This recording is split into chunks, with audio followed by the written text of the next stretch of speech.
Solden, but as ever in the early stages of the season, we're missing a few of the key contenders due to various injuries. Bodie Miller, he's not injured, but he's sitting this one out because he's got a slight niggly problem with his back. The Olympic downhill champion Matthias Meyer is out with an ACL injury, and most recently Axel Lund Svindal, the big attacking Viking, broke his Achilles tendon. Well, you know, you just have to look back at any of the stats over the last short while, and Svindal has featured on many results sheets. Such powerful performances all the way through his career, and really cruel luck, I have to say. He was injured actually. That my Achilles is torn, and it just got stitched back here. And I think that usually takes at least 3 months before you can ski. So I mean, now I don't really know anything else more than that. But yeah, we'll just see what happens. So a 3-month recuperation for Svindal due to that ruptured Achilles tendon. Let's take a look at a video of yourself. I have no idea. We'll just see what. I mean, I don't even know when I can ski, so we'll just wait and see. Well, Axel, I'm sure you're watching this one at home today. I wish you were here. I was glad to say hello to you the other day at the press conference. This is pics of you winning last year in Bormio. I hope very much that you'll be back to your winning ways as soon as possible, and everybody on the Eurosport team wishing you a very speedy recuperation. Meanwhile, this is what anybody who didn't come to the Alps today is missing. Absolutely picture postcard stuff. The snow conditions are fantastic on the high glaciers in the Alps. The snow only came really on Wednesday night, and it's caused a bit of a nightmare for the organisers. You wouldn't ordinarily think they'd be troubled with the snow, but so much snow fell in such a short time. It's been quite difficult to prepare the piste, but it was well worth the effort. We had a good race this morning. This young gentleman really showed a clean pair of heels. His compatriot Tessa Worley did very well in yesterday's women's race, but Alexis Pinturault, placing 5th after the first run, is in touch with the leaders. He's happy that the majority of his run was pretty solid. And as we spotted earlier today, he's saying that he made a mistake going on to the flat, and that's where he lost quite a lot of time.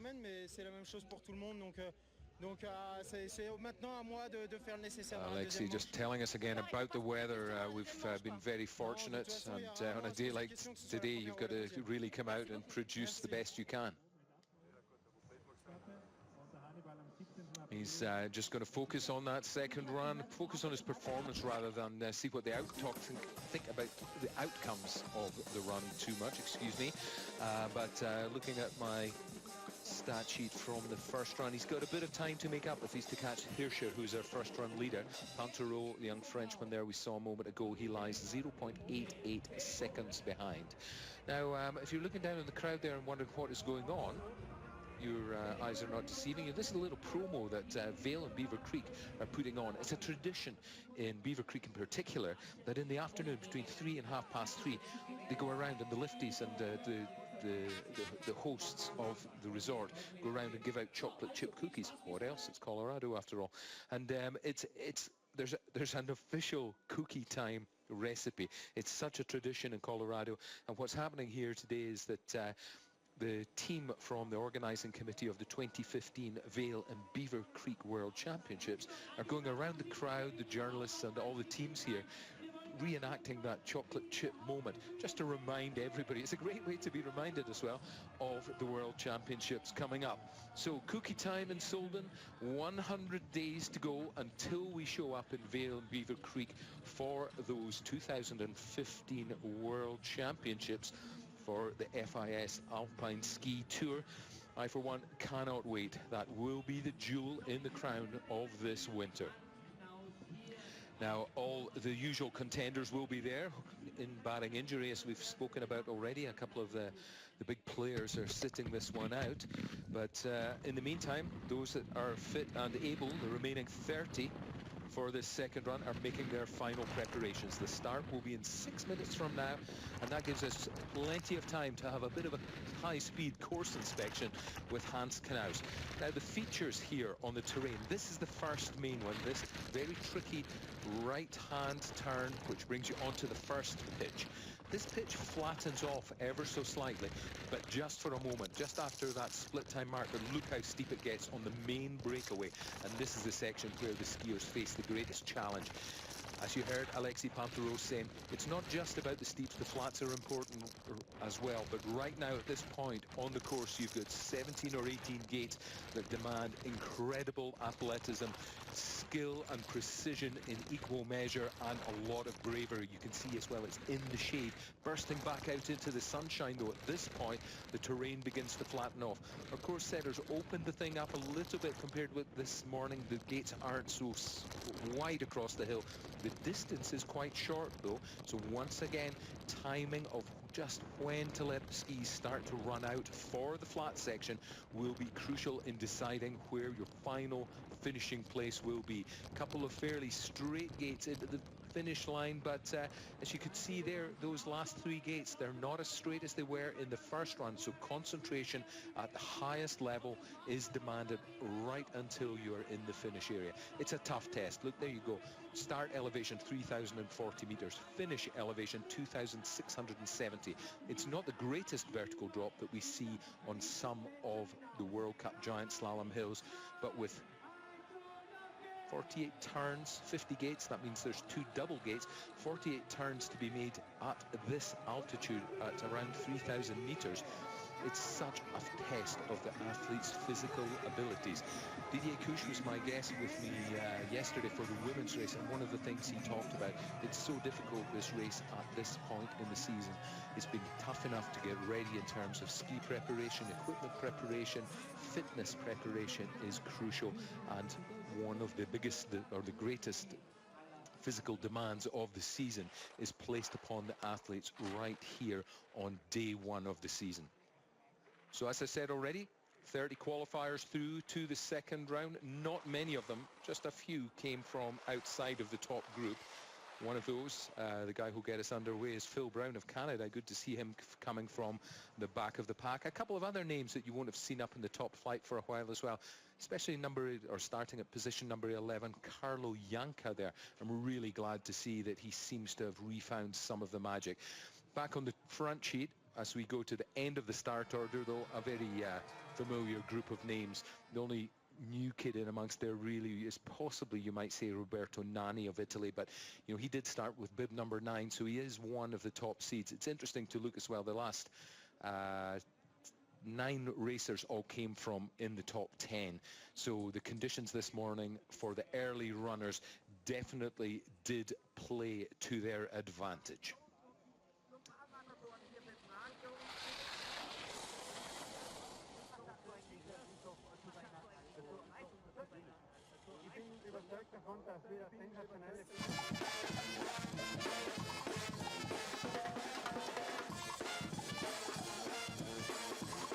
Well, as the Gigi bands from Switzerland pump up the atmosphere here in the Austrian Alps, we've got a man from across the Atlantic inching his way into the start gate to get this second run underway. Phil Brown, young man who's slowly been making his way up the ranks this last year or two. Still only 22 years of age. He's been in amongst them, in amongst the top positions, and now he'll know, he's experienced enough to know that this is a great opportunity for him to make use of this smooth running surface.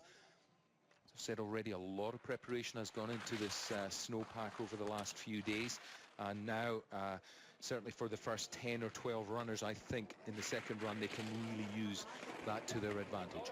Coming to the first terrain break here, Brown looks good so far, nice and rhythmical, a little bit late there on the red gate. Looking from the outside angle onto the course. I'm noticing as well that the gates are quite close together up there. When we managed to inspect the steep section and the flat in between the first and second runs.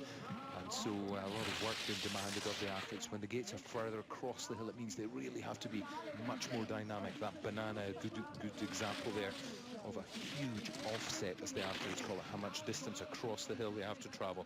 Coming down now to the bottom section of the steep, Phil Brown's done a pretty decent job, I would say. A little mistake there, got caught on the left ski just for a fraction of a second. It hasn't cost him too much velocity though, and he's running nice and lightly on the skis here.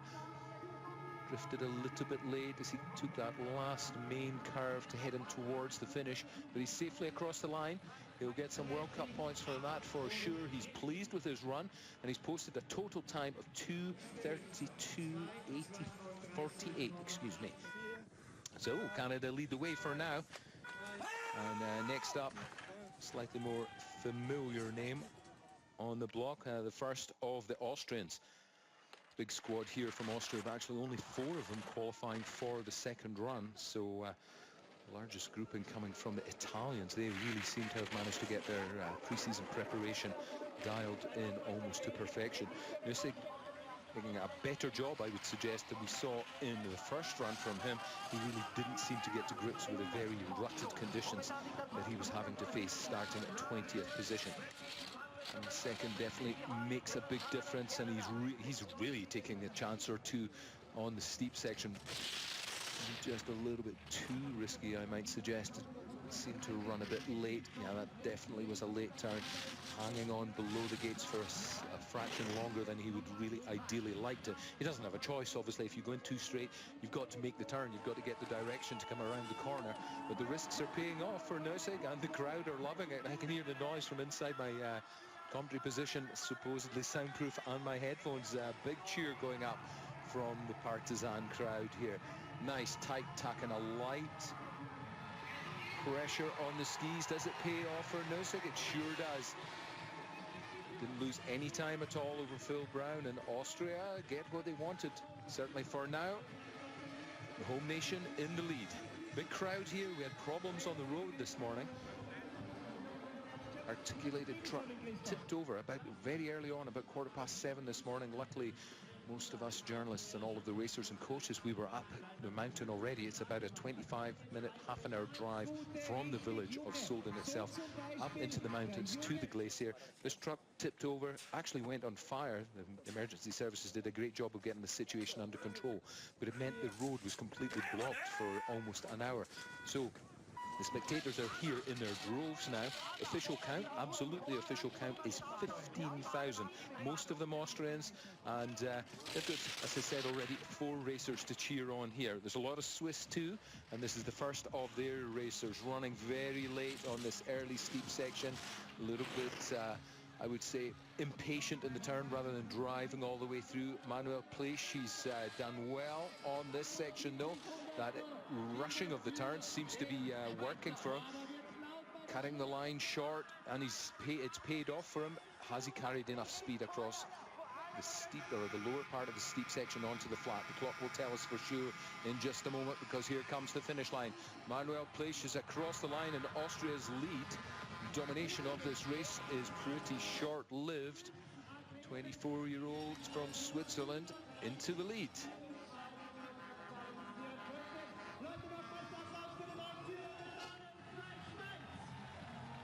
He's very pleased with himself, and could well be heading for a personal best. He will certainly take a few scalps from that. His best result last year came early on in the season in Beaver Creek. 18th place there for him on Colorado snow, so he'll be hoping for a qualification slot to go back there for February and try to recreate those decent turns. He gets another chance 5 weeks from now, I think it is, and we go to Beaver Creek for the second giant slalom of the season. Sorry, it's 7 weeks from now. We've got Lake Louise in between time as well. A couple of course repairs, so we'll just let the workers do their job, and then we'll be back underway as soon as possible.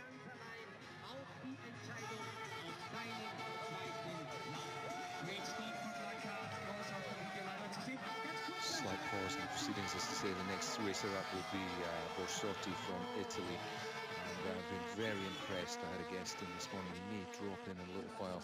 Kilian Albrecht himself, a very powerful slalom skier in his day. Best ever result was second place in the Kitzbühel slalom back in the day. And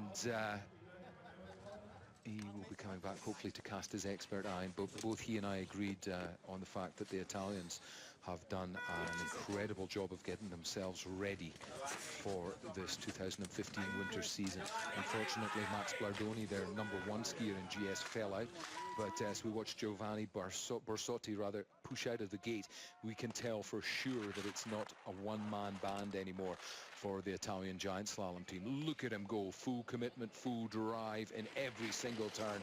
No hesitation here, trying to take advantage of the decent conditions here.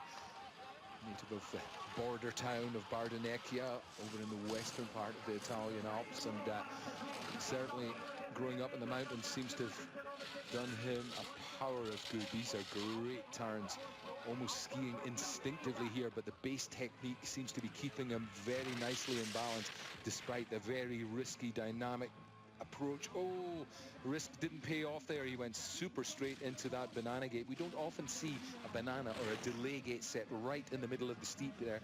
The course setters usually save it to just about this point here to take a big curve coming off the steep to help the racers maintain their speed. But that an extra element of difficulty added by our German course setters this afternoon. Borsotti has handled it pretty well. The second split shows that that mistake did cost him, though. He's trailing by half a second, but these closing turns are good. He could pick up a tenth or two. He's done exactly that, but it's not enough to take the lead. Switzerland, in the shape of Manuel Plech, stay at the top of the heap, but Borsotti, we must pay close attention to his career as we go through the season. Skis getting stuck together. That was such a shame because, again, it's quite close to the bottom of the steep section, and losing speed, losing the line down here really did cost him the chance of taking the lead. There's no doubt in my mind at all. But a good performance, I would say, all in all from him today. There's our leader. And up to the top, we've got Kalle Lind, a rising young star, I think it's fair to say, from the Swedish team. And a pretty solid World Cup season from the rest of the Swedish team last year, but unfortunately Kalle Lind had sit most of it out, and he's come back with a bang, I have to say, this season. I was very, very impressed with his first run. He's running a little bit late here, but he still kept the green light on at the top split. I suspect he may have lost a couple of hundreds, but these turns are really nice. He's picked the speed up that he looked like. Yeah, there's the confirmation, 1700s now. He trails, the light is red, but he picked up good time on the lower part in the first run. Let's see if he can do the same again. He's got the body low, but not so low that it's restricting the movement of the legs. This is smart skiing from this young man. Over the line, and yes, that clever skiing on the lower part, going for dynamics, rather physical dynamics rather than aerodynamics, puts the 24-year-old Swede into the lead. That's great, coming from bib number 40. This has been a fantastic start to his season. Wonderful turns on the early part of the course, a mixture of drift, skid and punch, and then carve out the turn. All the skills, all the tricks in the book being displayed to a pretty high standard there. Yeah, big thumbs up. You're quite right, my lad, and you deserve to have that big smile on your face. Great performance today. Now, Les Bleus, we heard from Alexis Pinturault earlier on that he's very pleased with his effort, and he's going to try and do pretty much the same again, try to move up from 5th to 1st. But this is the first of the French skiers, so Cyprien Richard, who's on your screens, will have a dual task here. Primarily, he's got to get himself down as cleanly and as quickly as he can to the bottom, but he needs to feed back information to his teammates who are up at the start. There are 4 Frenchmen in this second run, and Richard's race pace run will allow the coaches and those athletes to get a bit of insight into what's going on in the run. Now, having said all that, looking at the split time and looking at the way Cyprien is skiing, he looks a little anxious, maybe just rushing things a little bit too much. He's moving onto the inside ski in the middle part of the turn on the steep, and that's not helped his chances. He's dropped an awful lot of time. That's over a second lost in that run. Yeah, frustration there, but it is only race number 1 of the season. These turns up the top are good, clean all the way around. The inside ski is actually off the snow, but lower down on the steep where he needed to be, you know, very precise. He just was a little bit scrappy and getting the weight a little bit too footed. He's a happy young man, Kalle Lind. Good to see a new kid on the block. We've seen that a lot coming out of Scandinavia. Henrik Kristoffersen springs to mind, the young Norwegian. Flo Isath, again, another of the Italians, is on course. And let's see if he can put things to right for the Squadra d'Azzurro, all dressed in red. I don't know why they've chosen red this year for their race suit uniform, but looking at the ski technique, he's a little bit in the red zone, I would suggest. A bit of drift in these turns. He's got a nice tight line, though. I won't make too many predictions just yet, but that line has paid off. A bit of skid in the turns sometimes can pay off, but very short line carved on those very steep turny sections in the middle of the course. And Italy, as you said, are on fire here for sure. It looks like Isath will go into the lead. The young Swede has to step aside. His time in the leader's enclosure is rather short-lived. Italy, from bib number 52, Florian Isath takes the lead for the Italian ski team. A few hairy moments on the way, but a good performance there.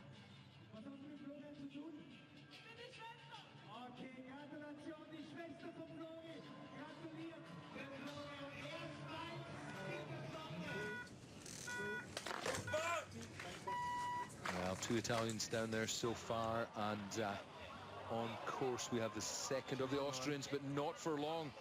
Whoa, Philipp Schurghofer, skillful stuff to stop up there on one ski. I must admit, I just took my eye off the screen for a split second there to check who was on the way, but actually that's Andre Bank. It's not Schurghofer at all. The graphics had changed on my screen a little early. That's such bad luck. Not really fully pilot error. He was a little bit on the inside skis. The outside ski not just quite as stable as it might have been, but watch what happens as he goes into this next right foot turn. As he steps on the ski, something goes wrong. The binding release is just there as he hits that lump. I really don't think that should have happened, but Andre Bank, I was talking with Kilian Albrecht, my guest this morning, about the poor luck that the Czech skier has had over the years, mainly in the shape of injuries. But it seems that that streak of bad luck is continuing to follow him. Well, the ace of spades, supposed to be a lucky card. The bullet, as we know it, if those of you who sit around the card table will know.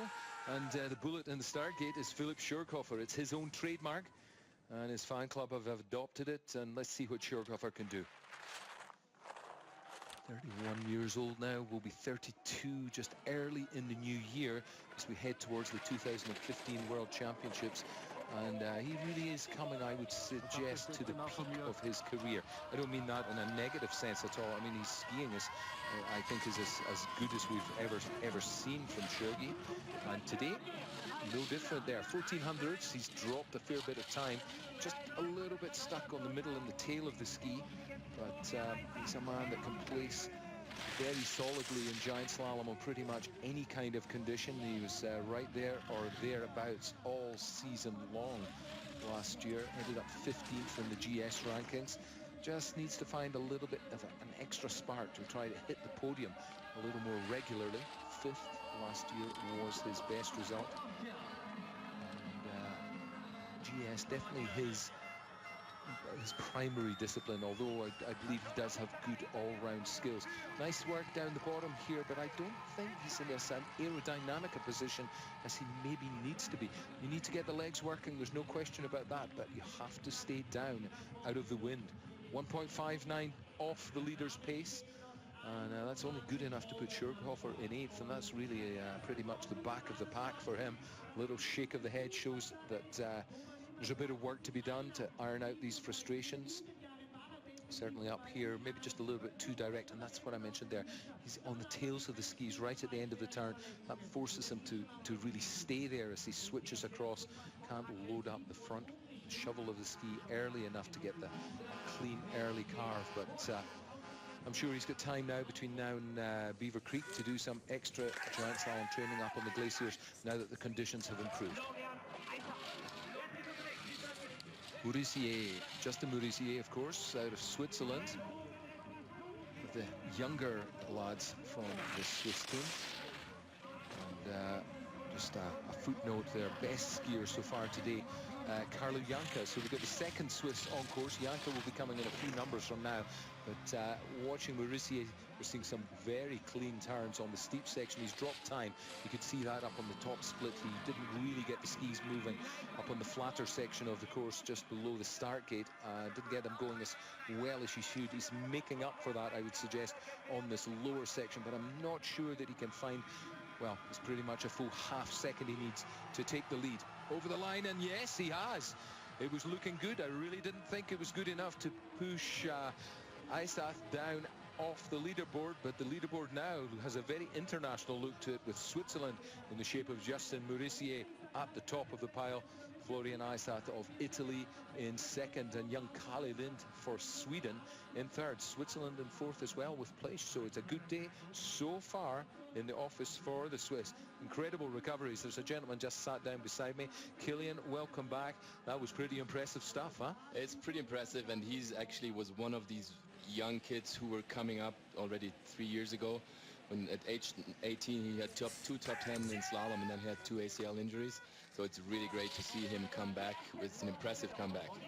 Yeah, and talking of comeback, let's hope, I've been hoping for the last 3 or 4 years that we're beginning to see a comeback. Remember after the World Championships in 2011 in Garmisch, Carlo Janka, the man on screen right now, he had this strange arrhythmia. Nobody really knew what eventually caused the uneven rhythm of the heart, but it seemed to affect his skiing, and his confidence went. He's changed equipment this summer, a big change of equipment, and it really seems to have done him a power of good. Look, he's made up a little bit of time from the start of this run, lost a bit in the middle, but this is looking a little bit more like classic Carlo Janka as he goes for the line. Switzerland 1 and 2. This is fantastic work, and I am one of the happiest people on the stadium here today for Carlo Janka. He's a big favorite of mine. I love the way the guy skis, and I'm delighted to see him there pointing his finger at the crowd. Watch this. It's just the beginning.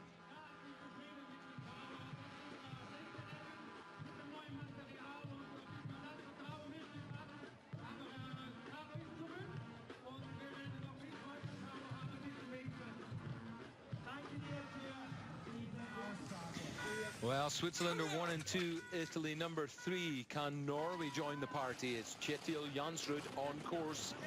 The attacking Vikings only have 2 members of their squad. Excuse me, I think we've got 3 Norwegians in the second run, but right now Jansrud on course.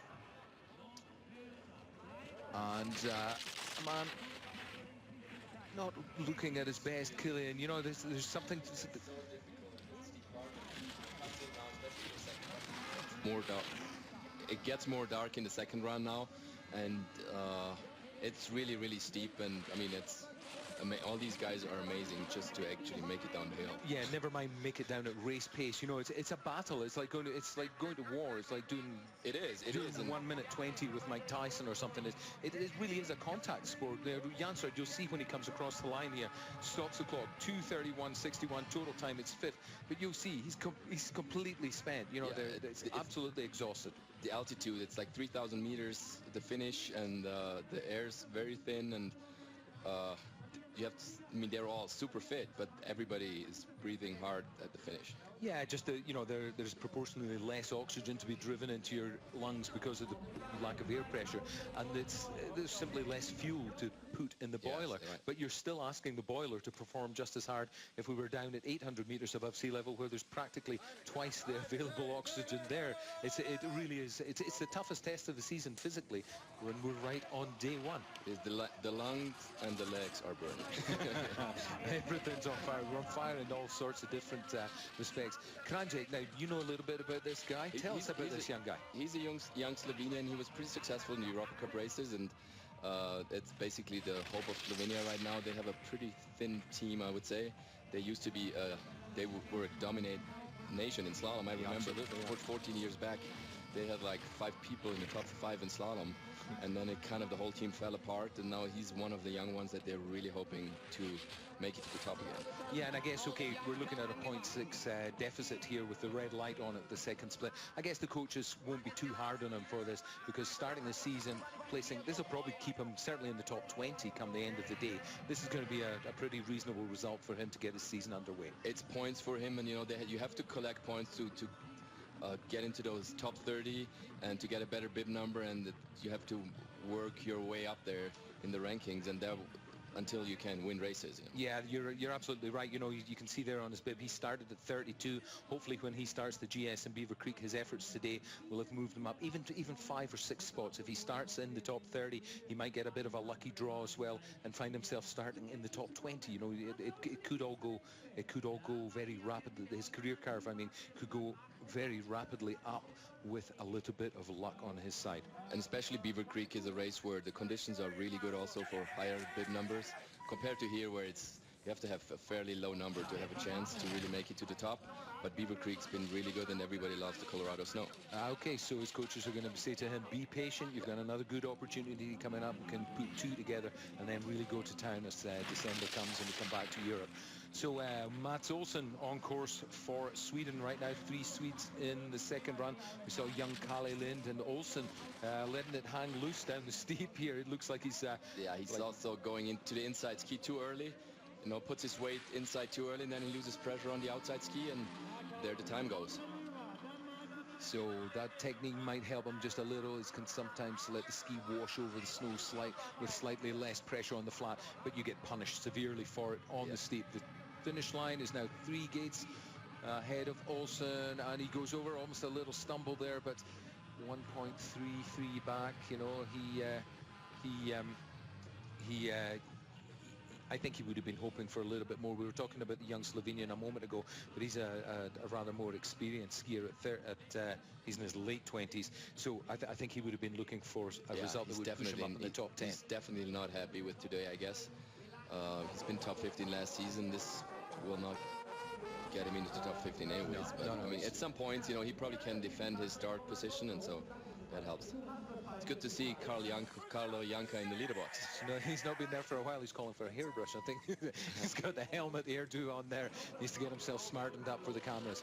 Now, Sweden, we were talking about a moment ago. We've got Andre Mira. He's made an awesome transition from slalom to being a real good giant slalom skier as well. I know the two often go hand in hand, but you, for instance, you were more or less an out-and-out slalomer, weren't you? Yeah, and I think it's pretty different. You can't compare the slalom and GS. It's more, I mean, there are more guys now in slalom and GS, but slalom's totally different compared to GS, and he definitely I mean, he won the globe in slalom, but yeah, he's been trying since a few years to get this GS dialed in, and he's making a good move forward. I mean, 16th place first run, it's not bad. Yeah, no, I watched him at the tail end of last year in the GS, last couple of GSs, and it was looking very, very promising indeed. It's not a bad result. 9th place for now for Mura. We're going to take a very quick break, but we're halfway through the pack here in Solden, so don't go away. It's going to get hotter and hotter as we go.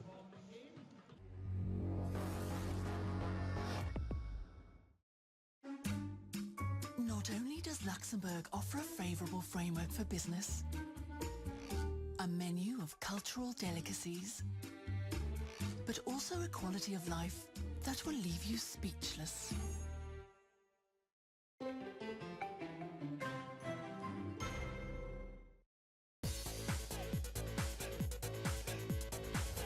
Salice, made from sport.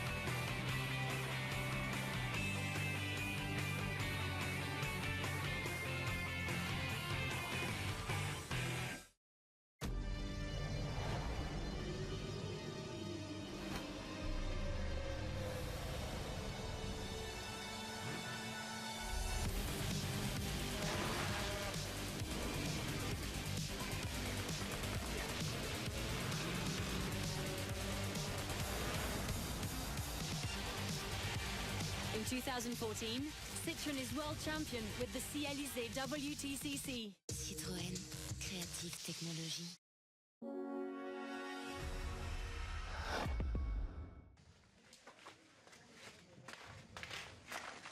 Well, a quick look at the standings as we move into the final stages of this men's giant slalom, the first of the Audi FIS World Cup Tour for 2015. And believe it or not, your eyes do not deceive you. Switzerland are 1 and 2, and it's Carlo Janka who leads the way. Great news for Janks, and great to see him looking like he's definitely on the comeback trail. The best of the rest, though, are still to come.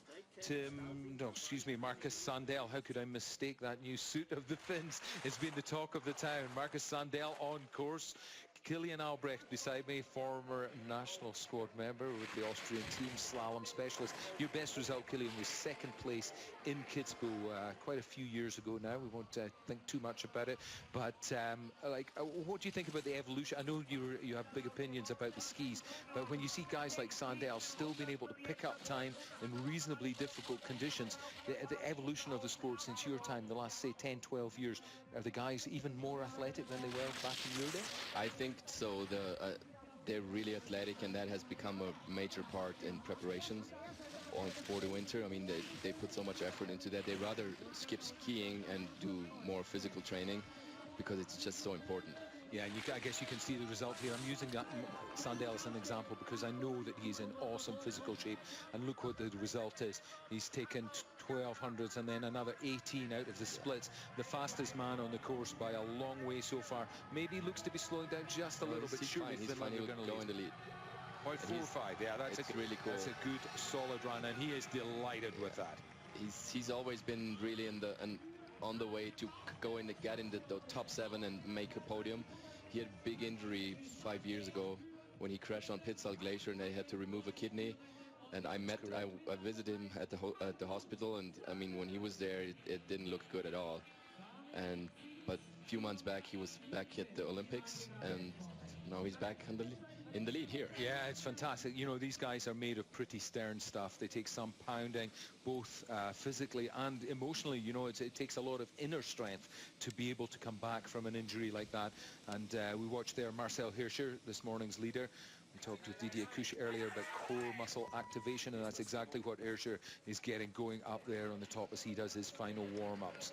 Italy once again on course, and one of the almost veterans compared to the younger guys on the Italian team, Davide Simoncelli, the third of 4 Italian skiers. And Simoncelli, you know, he's, I would say, or risk saying that he's always been the nearly man. I've seen him looking like he was going to win so many races, and then just it never actually happens for him.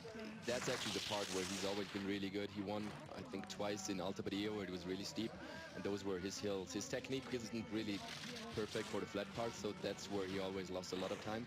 And he's also, I feel like since the new equipment rules came out, he's had a little bit more of a hard time, but it's looking good. He's picked up time in the steeps as always. You're absolutely right. Right on cue, Kilian. You know, that's Simoncelli flying, and it looks like he's let the brakes off just in time, really letting the skis fly. He looks to be fast across the flats. Let's hold on till he crosses the line. Yep. Perfect. Yeah, cracking lower section there from Simoncelli. Maybe he's been listening to your tips and has done a little bit of gliding work in the summertime, but that was a beautiful run and nailed the steep and let them fly across the flat. We were impressed with Marcus Sandel, but the Finns' time in the leaders' enclosure is pretty short-lived. Italy lead the way in the shape of Davide Simoncelli, and they still have young Borsotti still to come. Della Prandini still to come. Disappointment. It means so much that time, even if it's just a moment in the leaders' enclosure. It's great for the confidence and great for the way the skiers can develop their self-belief. But of course, it's always a bummer when you're in there and then the next guy comes immediately, because you're hoping as an athlete, you're hoping to stay there for like 10 minutes or even to the last moment. Rest of the afternoon, yeah. It's like... So Haugen on course now, the last of the attacking Vikings. Of course, Kristoffersson went out, didn't he? I'd forgotten that he'd gone out in the first run, and Haugen's you know, moving his GS up. He's another guy I was talking about Muir, but he's made a bit of a switch from being an out-and-out slalom skier to being a GS skier as well. Yeah, has been really strong, had really strong results in GS, and he's looking good so far. I met actually Henrik Kristoffersen in between runs, and he was bummed, but he was like happy the way he skied, and he would have been one of the. He was very fast. He just had that huge mistake, and so he didn't get a second run, but he'll be ready for the next races. Haugen's drop time there, despite some pretty clean turns on the Steve. You're saying about Kristoffersen, he seems to have a great attitude. He's probably going to let this one go without worrying about it too much, and come back just as hungry again at the next tech event. He'll be racing in Levy, won't he? In Levy, yeah, and I met his father too, and he will train with him in before that too. Okay, so they've got 3 weeks to go, and Haugen needs to do a bit of polishing to his GS technique, I would suggest. It did look pretty good there, maybe just the line choice slightly off. Slightly off, and especially coming out from the steep part, it just didn't really work out, but next time, next chance.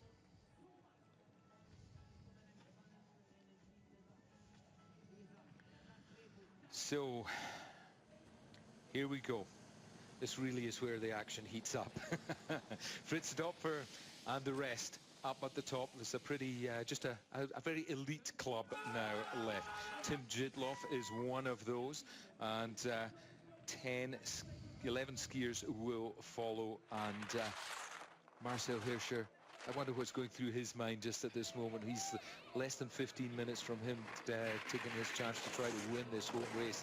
It must be pretty tense, pretty electric, the atmosphere up there. But he's been in that situation a couple of times, so he can deal with it, you know, and compared to a young racer who might be there for the first time, that's really challenging. And Jim Titloff has been a good intermediate time. I've heard great things from him in training. He was actually... Oh, that's such a shame. That's what we call in English, Killian, the curse of the commentator. Just when you say the guy is going well. And Jitloff, you were absolutely right. He was flying on the top section there. He made up the best part of half a second. But, you know, now that the speed is gone, you can see how difficult it is to grip. You know, one of the best skiers in the world. You can't get a purchase. That's exactly the problem with those new skis. It's hard to get them to turn when you don't have speed. And you could, when you have speed, you bend them, you put all the forces in, and then they bend and turn the radius. Or you can ski a great radius, but you could see it was really tough, and it's too bad for Titloff because he had a really, really good one going. Yeah, and as I said earlier, you know, he's done a lot of work over the last 6 or 7 years, coming back from injury on multiple occasions. But look at that, look how much he's made up. That's unbelievable. I don't think he can believe it himself. You know, we said he was struggling to get the skis motoring again. I guess going that a little bit slower, he could go a straight line, pick up some velocity. But my goodness, what could he have done had he not had this huge error? He didn't make the red gate, though. Surely he didn't. No, he did. He did. That's fine. And he's leading the race at this point in the proceedings. Our director's been pretty exercising some pretty cruel justice there. That looks a little bit like a straddle. The sun's shining in the window so hard here in the commentary position. It's quite hard to see the monitors for these slow-mos, but it looks like I think Jitloff is off the graphic. We'll bring you an update as soon as we have that on the computer screens, but you know, it was still some kind of special skiing that he produced there. And talking to special skiing, we talked about this guy a lot, Killian, in the first run, the Alaprandini. This young lad, fastest in the second run of the final race of the season last year.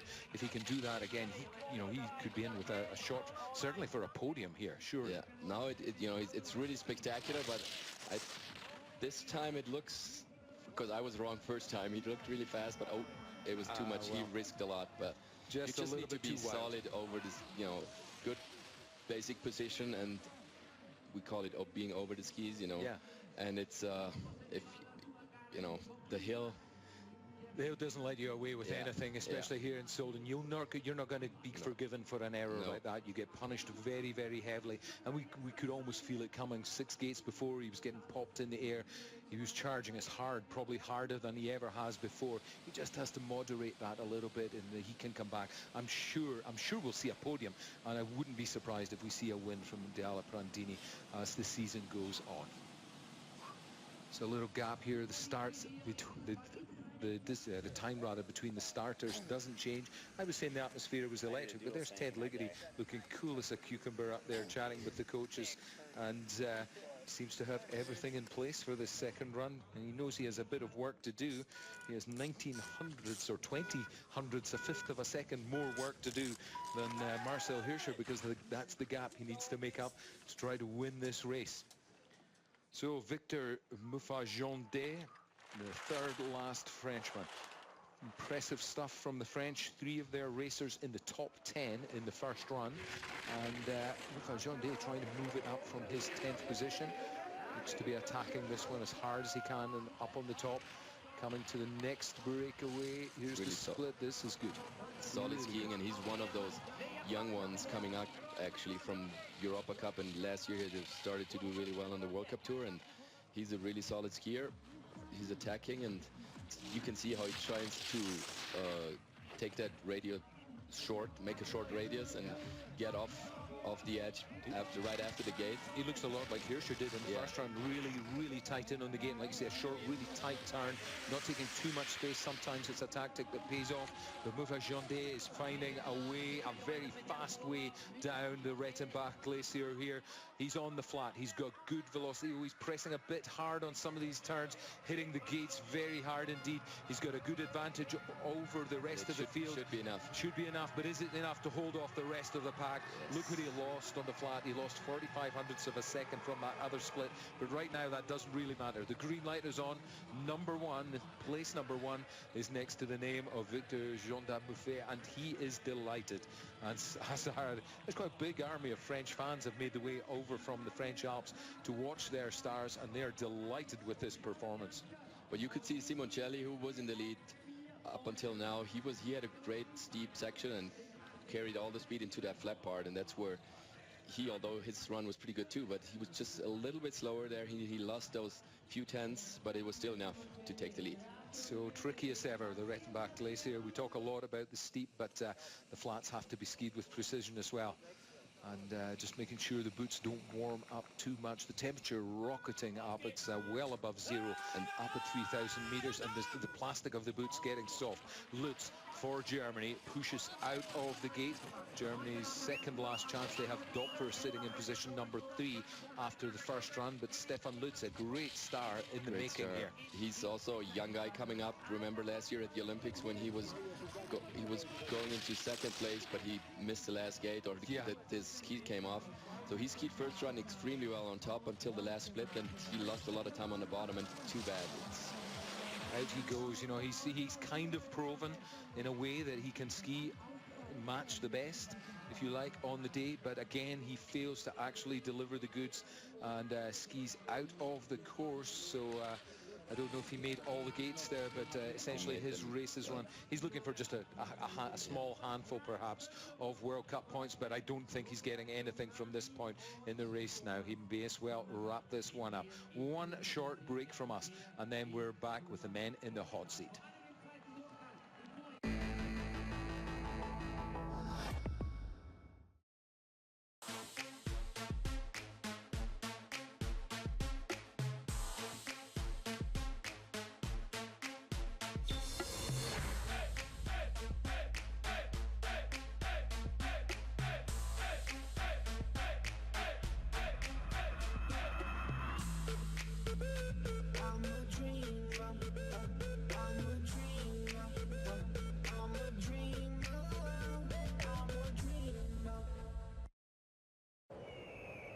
Axel Lund Svindal trains here in Trentino. His training is no joke. He's a champion. Here, his body goes to extremely harsh treatments. Here, his diet is regularly balanced and carefully checked in every single detail. Here, calm and silence ensure maximum concentration. Because for a champion, it's all about discipline. Train yourself to the sweet Italian life. Train yourself on the best ski slopes of Trentino.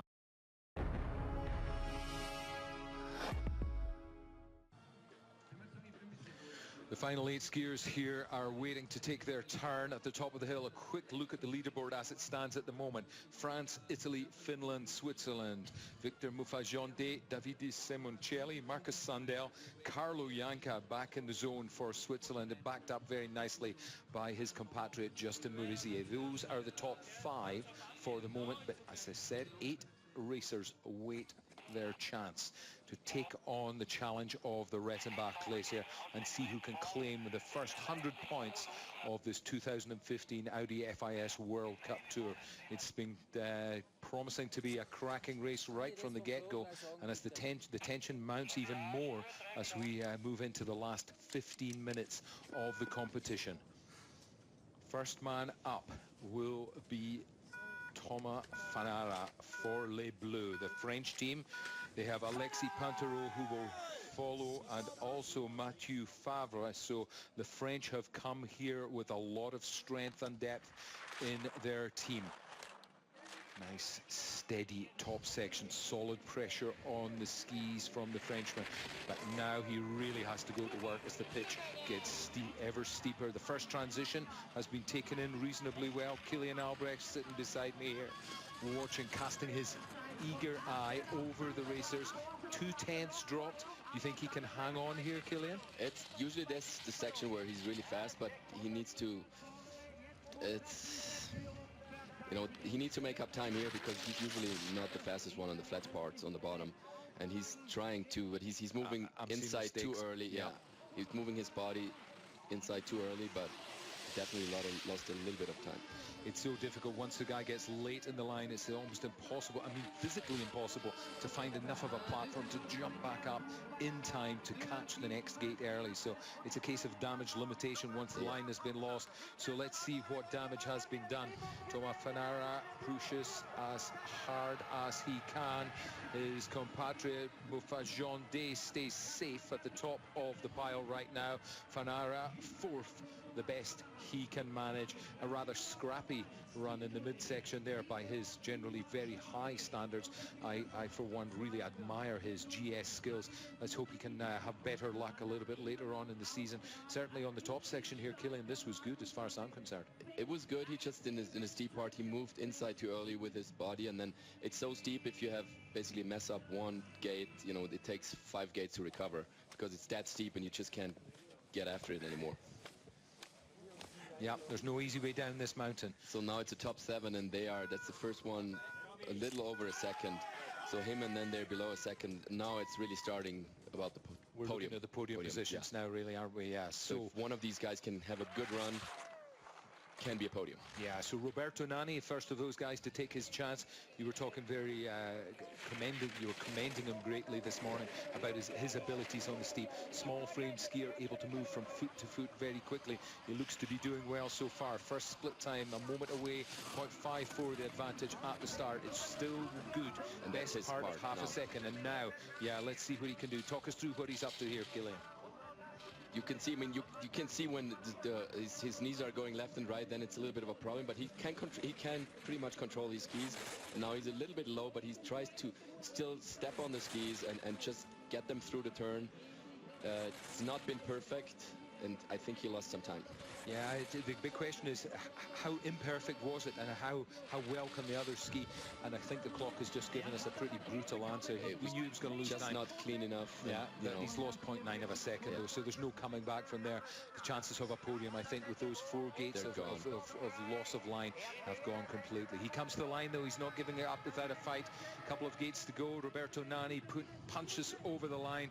No chance to jump onto the podium. I think we'll see a rather frustrated skier in the finish here, but well, it's a little more balanced.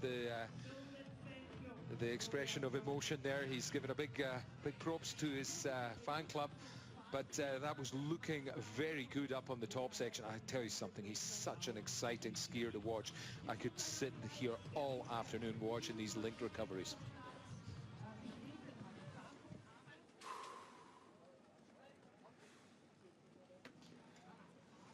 Fritz Dopfer there now, he could definitely cause an upset, you think, Kilian? He's, you know what, Fritz is always super consistent. His technique is really solid.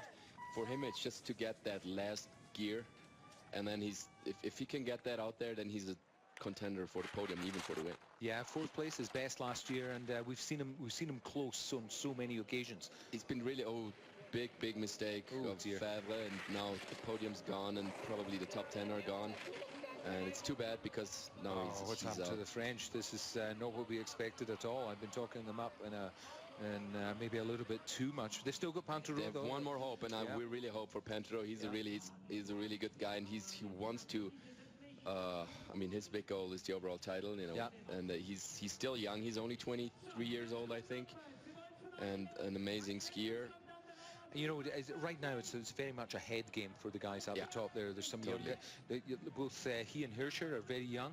You've got Dopfer, slightly more mature character, and of course Ted, who's had an awesome run of success over the last 4 or 5 years. So it's all about keeping the cool head, but then being able to turn up the intensity when you need to. So who do you think is going to be the best at composing themselves? And don't forget, we haven't mentioned that man, the oldest guy at the top of the hill at the moment. Yeah, we will see with him, because he had he started one and definitely used that little advantage, and hopefully can get a good second run together too. And then but now it's Pantero, and he's I think he was a little bit tentative first run, and if he has a good run second run, he can definitely make it to the podium. I don't know if it's enough for a win, because he's already more than almost 9/10 out, so that's a tough one. He certainly, especially when we saw Hirscher skiing even with a mistake. Yeah, that was impressive. That's very true. It's very true. But I have to say, you saw Pantero really getting himself fired up there just as he inched forward to the gate, and you can see in the set of his shoulders there as he puts his sticks over the wand, he looks like he's ready to do business. This is going to be a flyer. I'm sure he's going to give it his all. Alexis Pantero, last chance today for the French team. We're into the final 5. Pantero into the tuck, lets the skis roll. He works the terrain very well. Even those small ripples, he's feeling for speed there. It looks good so far. And he's still trying to be smooth on top. And these are nice turns. Beautiful rhythmic action, pendulum action from one side to the other. 0.84 was the gap at the top, and it's surely going to stay green. But he lost some time. He wasn't as clean. He was got a little bit low at 1 or 2 gates, but now that's really the time where he needs to stay high and get the pressure above the gate to avoid all the pressure below the gate. He's like Della Prandini. He's in on that short, tight line, isn't he? He just needs to get the skis. It's a bit bumpy already, and there are a few turns that are really good. I mean, he's. You know, we've got to remember everybody, he's on new skis as well. And, you know, to be able to adapt so quickly and produce this kind of performance is pretty miraculous. Anyway, he's kept the green light on. It's the narrowest of margins. He's got to let them roll smoothly and be clean here. Muffat lost a little bit of time too, so it could be enough. Here he comes. The line is within sight. Alexis will be enough, going for France, punches the line. He's picked up almost a 1/10 of a second by some excellent skiing. You're absolutely right, Killian. He had the right kind of moves on the flat, and it's France in positions 1 and 2. The question is, just for how long? 2 Austrians, 1 German and 1 American skier remain at the top of the hill. These were impressive turns on the top from Alexis, though. It looks good for the remainder of the season. It will be tough for the podium, because it would 14th time second run. You can see, I mean, he's in the lead. He will have a top 5, but you can see 14th run, he's starting now 25, 26. So the other guys are just like first run. They had an advantage now, so also the top guys are a little slower. Okay, here's the local hero, Benny Reich. His girlfriend, Marley Schild, is watching on. We saw her a moment ago there in the finish area. She looked rather anxious, but I have to say, I think Benny's got this one completely under control. Of the guys we saw at the start, he looked the most calm and most collected. He knows exactly what he has to do, and I would say so far so good. Maybe ever so slightly conservative, but it's clean skiing.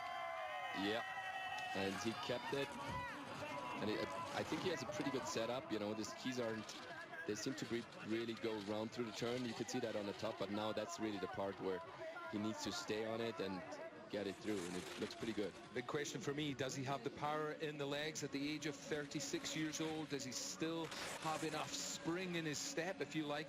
This is incredibly difficult in a physical sense. It's demanding because of the altitude. The turns are set tight. The clock punishes Reich for some. I have to say they were clean turns, but he was just a little bit sluggish from foot to foot. Pantero let it go a little bit more. Yeah, he didn't have the sort of explosion from one foot to the other, but he's tucking tightly for the line. His race is not yet run, and this is vintage blitz from pits. It's great. 1/100th of a second. Oh, he just needed another 10 meters on the course, and he would have overtaken Pantero. But right now, the Austrian splits the French. Pantero just hangs on to the lead, but look at the smile on the face of Benny Reich. I don't think he was expecting to place as high as second or anywhere near the top 10, to be honest, when he came here today.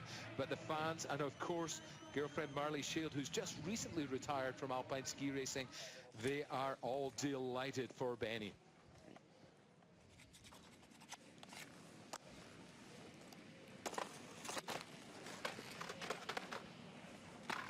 Tension mounts. Marcel Hirscher does some last-minute mental rehearsal, visualizing the course that he is about to attack.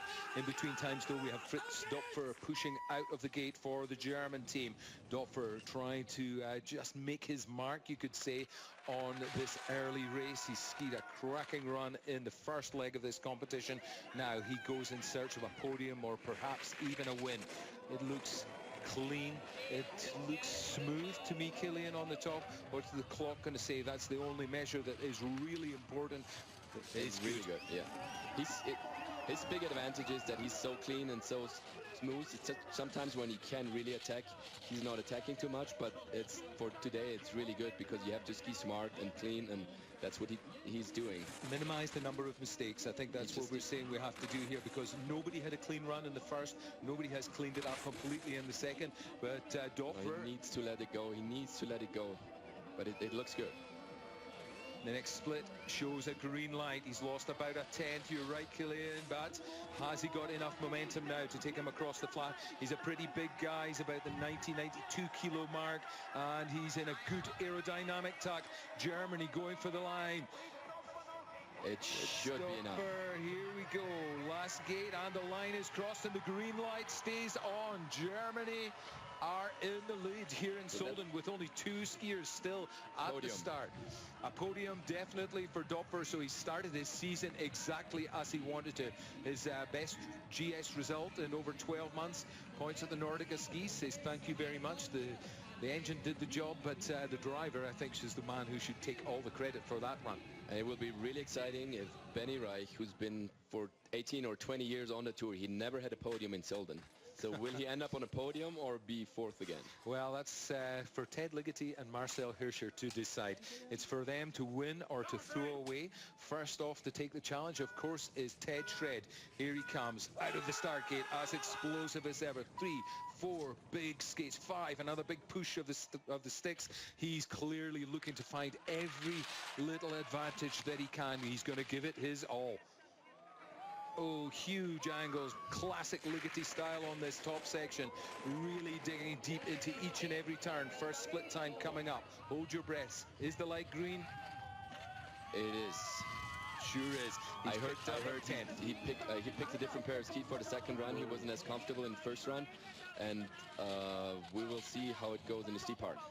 It's looking good so far, as far as my judgment's concerned. And those other skis, maybe they've just given him a little bit extra confidence. It's smoother. He's going a long way around, and he's a little bit late, but he's not losing a lot of speed. He's still managing to carve. Yeah. Ligety trying to keep the situation under control. The split shows no time to speak of loss. Oh, this was a bad mistake. That was a wrong place to go. Oh dear. Hold your breath. Now it's just basically, can he make the podium? The victory is gone, definitely. Ligety tucking deep. He knows he has to try every trick in the book in these last couple of gates. No podium. Try to hang on for the lead, but no, you're absolutely right, Killian. Too big a mistake, almost within sight of the finish area. It looked like he had the thing under control on the steep. He was running late, but that's what we talked first round. Yeah. If you let it go too early, you find yourself in trouble. He was too straight there, and this is the from here it's just flat, and that's why he lost basically 1.5 or almost 2 seconds. Well, an uncharacteristic line error by Ted Ligety leaves the door wide open for Marcel Hirscher. And Hirscher has not been without faults today. His first run had a couple of errors. The question is, he will know that Ligety is out of the running. But Dopfer wasn't far behind. 52 half a second or so. Well, some people might say that's a big gap in ski racing, but he can't afford to go slowly. I think he will. I think he will make it, because Dopfer had 14th best time second run. Yeah. And so there's still pretty much a gap, and he should be, I mean, a caliber like Hirscher should be able to ski like 20th. Okay, get your money on the table. Let's see what he can do for us. Hirscher on course, the Austrian crowd, and most of us in the combat positions holding really our breath. He's not hanging back. He's got the hammer right down. The first split shows he is flying on the top section here. This is Hirscher's only to throw away, barring some kind of disaster down here. Surely young Marcel Hirscher will open this 2015 winter season with the perfect result. He's in a little bit of trouble, but he's keeping the pace up. This is where Ligeti went wrong. Do you think he's going to make it, Kilian? Yes, he's going to be probably 1.5 seconds ahead at the next split. Oh, these two turns, absolutely beautiful. Gets the outside ski, finds it perfectly. He's made momentum through those turns. He's going across the flat faster than anybody else. Hirscher here has come prepared to the 2015 winter season with perfect preparation. He's shown the world a clean pair of heels today and starts the season for Austria exactly the way he wants to. A deficit of 1.58 separates the rest of the field from the man that is the king of GS here today, Marcel Hirscher. Victory goes to Austria. Dopfer takes a very credible second position for the German ski team, and Alexei Pantero proves he is back with a vengeance. 60 World Cup points earned for his third place. Spare a thought for Ted Ligeti. Things did not go the way the American wanted. He is down in 10th position and needs to refine his approach to the program for the next giant slalom, which will be in Beaver Creek. Another nice surprise on there, though. Benny Reich, 4th position. You were hoping for a podium for Benny. It would have been the first time. You know, such an impressive career, but he never made it on the podium in Solden. And it's more or less his home snow as well. He's from, you go to the top of the lift here and you can see where he lives. He's just down in the next. It's probably his last time here. Yeah, that's a very good comment. I think this World Championship season will be his final one. But a quick look here at our winners again. The rather diminutive figure there of Marcel Hirscher. He may be a little bit short, but he can certainly pack a punch. He wins, and Alexei Pantero with bib number 3 places in position number 3, and the middle honors in second position go to Fritz Dopfer for Germany. 100 points for first, 80 for second, and 60 to Pantero there on the screen for his third position effort. Everybody applauds Hirscher, though. It really has been a cracking start to the season for the Austrians. Anna Fenninger sharing the honours even with your young charge, Kilian. I'm glad you're along to share in the pleasure. The girls tying there, Mickey Schifrin and Anna Fenninger tying for first yesterday. But it's Austria all the way here in the men's division as well. Marcel Hirscher takes the first victory of the season here in Solden. Relive the highs and lows from Shane Burns' historic battle with Ryuichi Kiyanari as they fought for a record 4th championship. The sensational MCE British Superbike 2014 review. Today, 5 p.m. on British Eurosport HD.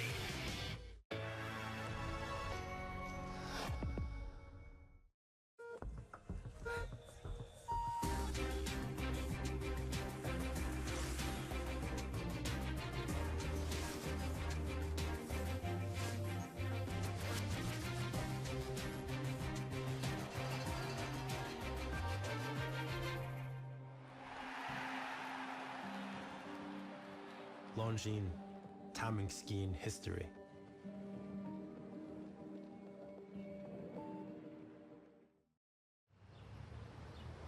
Okay, let's go, go, go, go!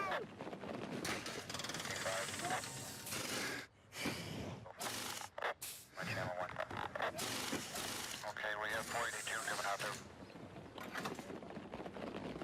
Well done.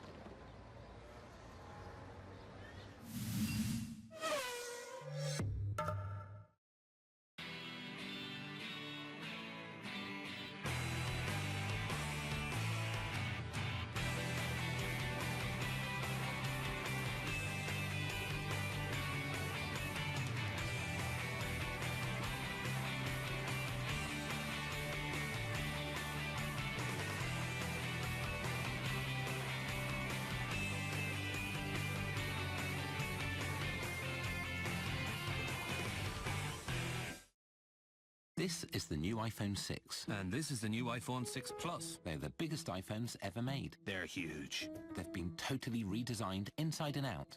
Which is huge. They could change the way you see the world. Ooh, that's huge. They can help you improve your health. Huge. They are the best iPhones ever made. Huge-tastic. Please stop this. Huge-normous. It's the same. Huge-gantuan. You know these aren't words. Huge. Same word.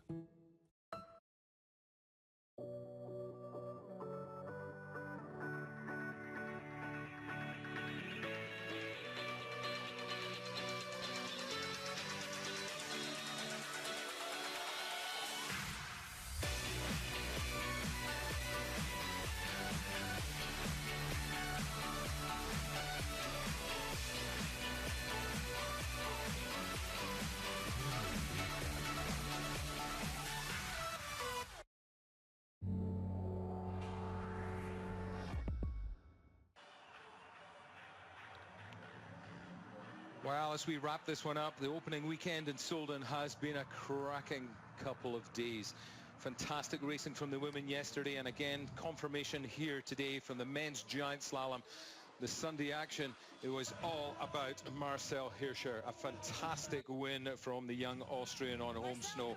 Fritz Dopfer takes second, and let's hear from Hirscher.